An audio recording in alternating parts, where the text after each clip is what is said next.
Setelah itu di restoran Yuna, Telemina dan Milane datang ingin ngasih tahu berita madu yang belakangan ini harga jualnya anjlok. Jika begitu terus menu makanan yang mengandung madu akan terhenti. Semua itu disebabkan oleh monster yang berada di dekat sarang lebah, membuat orang-orang yang ingin mengambilnya harus bertaruh nyawa terlebih dahulu.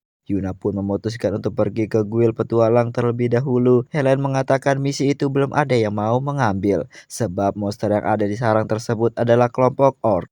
Yuna memutuskan untuk mengambil misi itu, kemudian pergi ke sana bersama Kumakyu dan Kumayuru. Setibanya di sana, lebah itu bersarang di semua bagian pohon sampai dijuluki pohon lebah. Di situ juga ada beberapa monster orc yang lagi mukbang madu. Namun Yuna terkejut terdapat dua beruang yang terus-menerus dipukuli oleh si monster.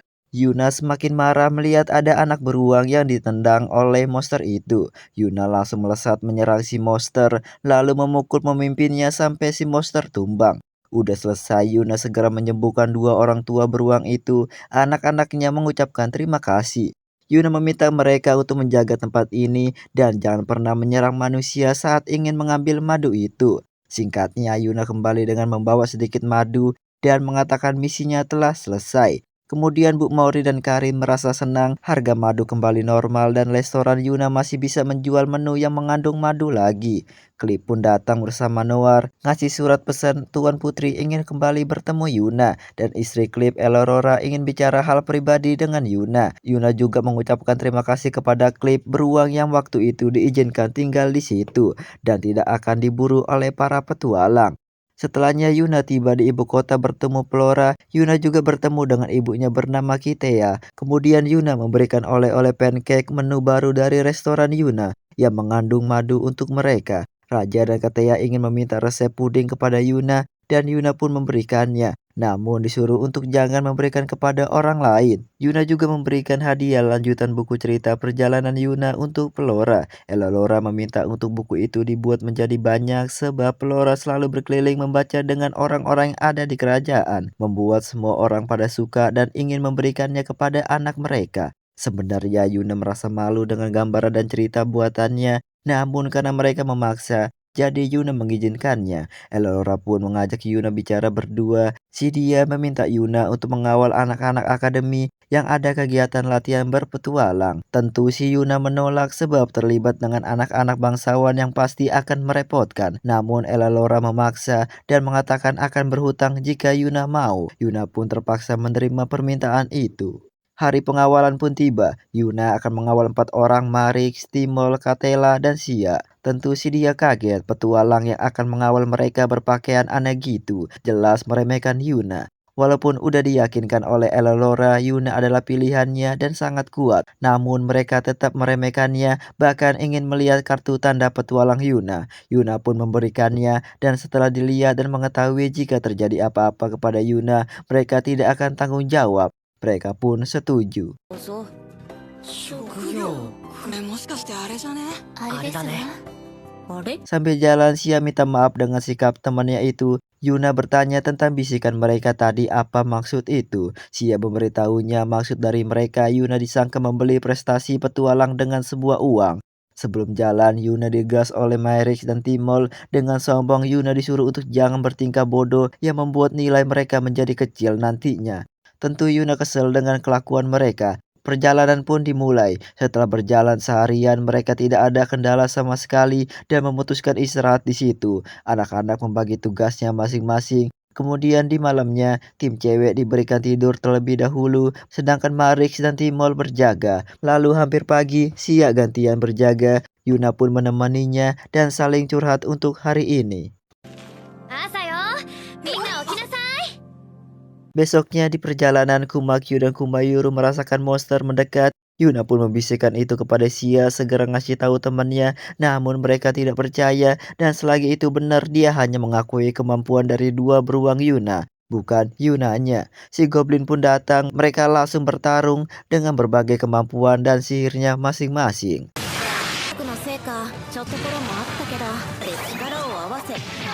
Mereka pun sangat senang berhasil menang melawan monster itu. Sia dengan bangga mengatakan ini semua berkat Yuna dan dua beruangnya itu yang ngasih tahu keberadaan monster dan sekaligus jumlahnya. Tetapi Marik tetap tidak mau mengakuinya. Sia dan Ketela pun mengomeli si Marik sehingga si dia berterima kasih kepada Yuna walaupun cuman untuk beruangnya saja. 助かった。熊への感謝だからな。お前ツンデレかな。 Di sorenya sampailah di sebuah desa, warga di situ menyambut mereka dan tentu mereka kaget dan bertanya-tanya dengan penampilan Yuna. Setelah mandi, Katela dan Sia menyarankan Yuna untuk mengganti pakaiannya selain baju beruangnya itu. Walaupun udah diganti baju beruang putihnya itu. Baju beruang putih yang Yuna gunakan untuk defensif dan penyembuhan, Yuna biasanya menggunakannya untuk beristirahat. Sedangkan kostum yang hitam mengandung kekuatan untuk bertarung. Katela juga menyimpulkan Yuna dan Sia udah saling kenal sebelumnya sebab dari pertama bertemu Sia sangat akrab sekali dengan Yuna. Tentu Sia dan Yuna langsung beralasan walaupun tidak berguna. Sia pun meminta untuk merahasiakan ini kepada Marik dan Timol. Di tengah malam yang indah, Yuna menelpon Vina dari telepon beruang yang Yuna buat. Yuna pun curhat tugas merepotkan ini kepada Vina. おやすみ、フィナ。 Besoknya mereka mempelajari tentang kain sutra. Sia dan Katela membayangkan Yuna memakai baju cantik dari kain sutra itu. Namun tiba-tiba ada warga ngasih info ada monster muncul. Menuju ke sana, Yuna ngasih tahu ada 2 goblin muncul. Segera langsung menghabisinya sebab udah sangat lelah untuk menuju ke sana. Mereka beristirahat sejenak, merasa kagum dengan Yuna yang tidak kelelahan sama sekali. Namun si Merix entah kenapa dia sangat kesal. Setibanya di sana, mereka langsung menyerang para goblin itu dengan berbagai skill-skill mereka. Yuna pun hanya menonton, tapi salah satu dari si goblin mencoba menyerang Yuna. Ya tentu langsung terpental begitu saja, membuat mereka bengong melihat kekuatan Yuna. Setelah pertarungan cukup panjang, mereka berhasil mengalahkan para goblin itu dan menyelamatkan warga yang ada di dalam. Warga merasa aneh dengan tingkah laku goblin itu. Entah kenapa para goblin tersebut tidak menyerang mereka, melainkan berusaha untuk masuk ke dalam rumah dan bersembunyi untuk melindungi dirinya. Lalu Yuna merasa hal berbahaya dan menyuruh yang lain untuk segera lari. Mereka semua pun hanya terdiam takut melihat monster Black Tiger dan itulah yang membuat para goblin takut dan bersembunyi. Sebagai pemimpin, Marix bersedia akan menjadi umpan untuk membiarkan yang lain kabur. Dia siap menghadapi monster itu walaupun harus mengorbankan nyawanya sendiri. Tentu Yuna tidak membiarkan itu terjadi dan lagi pula tugas Yuna menjaga mereka. Dan Yuna udah berjanji kepada Elelora. Lagi pula tempat tersebut udah dikepung ratusan monster serigala siap menyerang mereka. Yuna langsung memukul Black Serigala itu sampai kepental. Serigala itu pun mengamuk lalu dengan kekuatan angin pale, serigala tersebut ngubeng. なんだよ、これ。あいつは金で実績を買った。 Tidak kepercayaan itu, Sia menjelaskan bahwa Yuna itu benar-benar kuat seperti yang ada di hadapan mereka. Kemudian Yuna terkena serangannya, Black Serigala itu menggigit tangan Yuna. Yuna langsung membakar bagian dalam Black Serigala sehingga si monster kalah. Sekarang tinggal para anak buahnya si monster. Yuna segera menghabisinya dan Marik ingin membantu, namun Yuna berkata, 足手まといだよ。 Mendengar kata itu dan melihat semua aksi Yuna, Marik sekarang tidak meremehkan Yuna lagi dan malah menjadi kagum kepada Yuna sehingga si dia ingin menjadi kuat seperti Yuna. Dengan sangat singkat dan gampang Yuna berhasil mengalahkan 100 serigala itu, lalu menyimpan semua monster tersebut. Mereka pun semuanya berterima kasih kepada Yuna. Salah satu dari mereka meminta Yuna untuk menemaninya mengecek sarang ulat. Tetapi setelah melihat itu Yuna kena mental. Kemudian Marix dan Timol datang. Marix minta maaf kepada Yuna udah bersikap kasar dan meremehkan Yuna selama ini. Dan berterima kasih atas semuanya. Dengan malu-malu Yuna memaafkan mereka dan lain kali jangan meremehkan seseorang dari penampilannya. Besoknya mereka pun berpamitan pulang. Singkatnya setibanya di ibu kota, mereka didatangi teman sekolahnya yang sama habis berpetualang. 2 pendamping dari mereka mengenali sosok Yuna sebab Yuna sangat terkenal di kota Kromonia yang membuat Yuna menjadi motivasi mereka. Melihat kostum aneh Yuna, teman mereka ingin mengejek Yuna, namun kelompok Sia mencegah hal itu dan membela Yuna. Sebelum berpisah, mereka mengucapkan terima kasih terlebih dahulu dan akan menjadi kuat seperti Yuna. tentu membuat kepala akademi kaget dengan sikap mereka berubah drastis sekali. Kembali ke rumah, Yuna menceritakan semua kepada Pina. Di malamnya di tempat panti, Seri membuat sulaman di bantal berbentuk beruang untuk diberikan ke Yuna sampai begadang. Besoknya kebetulan Yuna datang berkunjung, Seri pun memberikan hadiah itu untuk Yuna. Yuna pun mengucapkan terima kasih atas hadiahnya. Setelah itu Ajun dan kawan-kawan tiba di kota Kromonia.